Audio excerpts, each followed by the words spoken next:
मेरे प्रिय छात्रों, आप सभी को मेरा नमस्कार। मैं डॉक्टर संध्या गर्जे, सहायक प्राध्यापक दूर व मुक्त अध्ययन संस्था मुंबई विश्वविद्यालय। आज हम इस वीडियो के माध्यम से बीए प्रथम वर्ष सत्र 1 के प्रश्न पत्र हिंदी अनिवार्य के पाठ्यक्रम में काव्य कुंज काव्य संकलन में शामिल पहली कविता बीती विभावरी जागरी का अध्ययन करेंगे। इस कविता के कवि जयशंकर प्रसाद हैं। जयशंकर प्रसाद जी आधुनिक हिंदी साहित्य के कवियों की श्रृंखला में सर्वप्रथम आते हैं। द्विवेदी युग की स्थूल और वृत्तात्मक काव्य धारा का भाव सौंदर्य और माधुर्य भाव को साथ में लेकर जो कविताएं रची, उनसे नए काल्पनिक युग का सूत्रपात हुआ। जयशंकर प्रसाद बहुआयामी व्यक्तित्व के धनी थे। वे छायावाद के प्रवर्तक, उन्नायक, उत्कृष्ट नाटककार व कहानीकार थे। काव्य अध्ययन पूर्व हम जयशंकर प्रसाद जी के जीवन वृत्तांत को जानेंगे। प्रसाद जी, इनका जन्म काशी के प्रसिद्ध वैश्य परिवार में हुआ, जो सुख संपन्नता से परिपूर्ण था। प्रसाद जी का बचपन बहुत खुशहाली से बीत रहा था, लेकिन कालवश यह खुशी ज़्यादा दिन टिकी नहीं। छोटी उम्र में इनके पिता और बड़े भाई का देहांत हो गया। परिवार की पूरी जिम्मेदारी प्रसाद जी पर आन पड़ी। लेकिन इस विकट परिस्थिति में भी प्रसाद जी हताश नहीं हुए। उन्होंने स्वाध्याय से घर पर ही हिंदी, अंग्रेजी, संस्कृत, उर्दू, फारसी भाषाओं का ज्ञान अर्जन किया और यही कारण है कि भाषाई ज्ञान और प्रखरता के कारण साहित्य लेखन के प्रति हमेशा सजग रहे।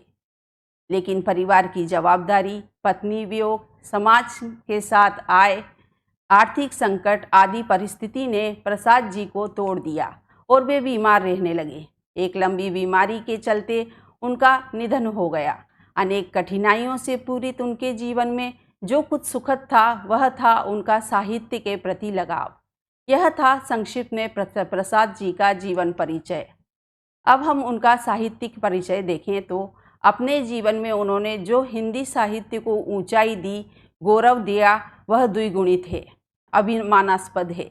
साहित्य में अनेक विधा जो उन्होंने लेखन कार्य किया है, उनमें कहानी, उपन्यास, कविता संग्रह और निबंध संग्रह प्रमुख हैं। प्रसाद जी की उत्कृष्ट रचनाएं हैं चित्राधार, कानन कुसुम, झरना, लहर प्रेम, पथिक, आंसू, कामायनी आदि। कामायनी महाकाव्य है जो आधुनिक हिंदी साहित्य का गौरव बढ़ाने वाला ग्रंथ माना जाता है। अन्य रचनाओं में राजश्री, विशाख, जन्मेजय, अजातशत्रु, चंद्रगुप्त, स्कंदगुप्त आदि नाटक हैं। कई कहानी संग्रह और निबंध संग्रह भी प्रसाद जी ने लिखे हैं। अब हम आगे बढ़ते हैं रचना गीत बीती विभावरी जागरी के अध्ययन की ओर।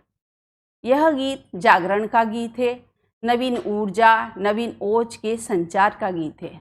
सर्वप्रथम हम इस गीत के सभी पंक्तियां देखते हैं जो इस प्रकार हैं। बीती विभावरी जागरी, अंबर पनघट में डुबो रही तारा उषा घट नागरी। बीती विभावरी जागरी, खग कुलकुल सा डोल रहा, किस लय का अंचल डोल रहा। लोह लतिका भी भर लाई, मधुर मुकुल रस गागरी। बीती विभावरी जागरी। और इस गीत की अंतिम पंक्तियां इस प्रकार हैं। अधरों में राग अमंद लिए, अल्पों में मलयज बंद किए। तू अब तक सोई है आली, आँखों में भरे बिहागरी। बीती विभावरी जागरी। तो यह था बीती विभावरी गीत का पूर्ण गीत। गीत के अर्थ पर अब हम चर्चा करेंगे। कवि प्रसाद जी कहते हैं कि बीती विभावरी जागरी अर्थात रात बीत गई, अब जाग जाओ। क्यों जाग जाओ? क्योंकि अंबर पनघट में डुबो रही तारा घट उषा नागरी। इस पंक्ति का अर्थ है, जब रात समाप्त हो रही है और सुबह का आगमन हो रहा है, तो दिन उगने और रात डूबने का जो यह लालिमा युक्त संधिकाल है, उसे कहते हैं उषा। कवि ने यहाँ उषा का मानवीकरण कर दिया है। उषा नागरी अर्थात उषा को नगर की स्त्री माना है। यहाँ कवि रूपक अलंकार का उत्कृष्ट संयोजन करते हुए कहते हैं कि एक स्त्री आकाश रूपी नदी में तारा रूपी घड़ा डुबो रही है। जब भी हम नदी में घड़े को पानी भरने के लिए डुबोते हैं तो वह घड़ा अदृश्य हो जाता है। उसी प्रकार रात भी अदृश्य हो गई है और प्रातः काल का उदय हो गया है। अब जाग जाइए। अगली पंक्ति में कवि कह रहे हैं, खग कुलकुल सा बोल रहा। खग कुल से तात्पर्य पक्षियों का परिवार कलरव कर रहा है। सभी पक्षी प्रातः काल के समय कलकलाहट करने लगे हैं, चहचहा रहे हैं। आगे पंक्तियां हैं, किसलय का अंचल डोल रहा। इससे तात्पर्य है आम के पेड़ में नई कोपलों या लाल रंग के पत्तों का उगना।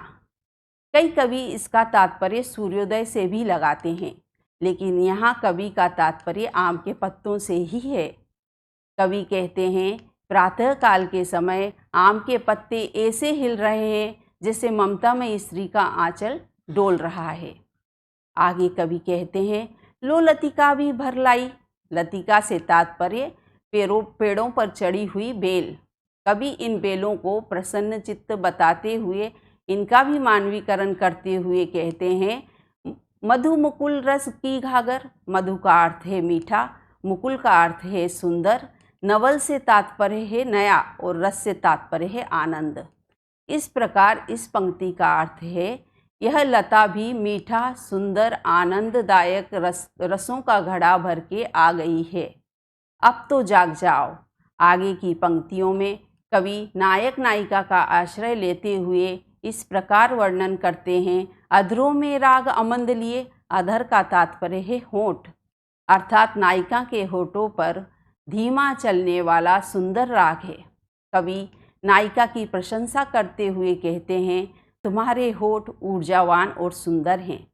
पलकों में मलयज बंद किए। तुम्हारी पलकों से लगता है मलयज पर्वत से आने वाली मलय से उत्पन्न हवा जो शीतल मंद सुगंधित है। साधारणतः प्रातःकाल की हवा को मलयज कहा जाता है। यहाँ कवि के अनुसार इस प्रकार की हवा नायिका की आंखों में बंद है। कवि प्रसाद जी कहते हैं, तुम्हारे होठों पे मंद मधुर ओजपूर्ण राग है जो हमें आकर्षित करने वाला है, हमारे अंदर नवीन ऊर्जा का संचार करने वाला है। और तुम्हारी आंखों में मलय पर्वत से आने वाली शीतल मंद सुगंधित हवा बंद है। इतना सब होते हुए भी तू सौंदर्य मानित अब तक सोई है। अरे अब तो उठो, तुम्हारी आंखों में विहाग दिखाई दे रहा है।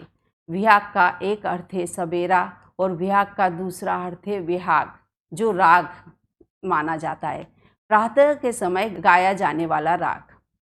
कवि कह रहे हैं, अपनी आँखों में विहाग राग लिए और होठों पर ओजपूर्ण आकर्षित करने वाला गीत जो प्रभावशाली और ऊर्जावान है, आँखों में मलयज सी सौंधी हवा है। इतना सब लेकर तू अब तक सोई है, अब तो जाग जा, बीती भिवावरी जागरी।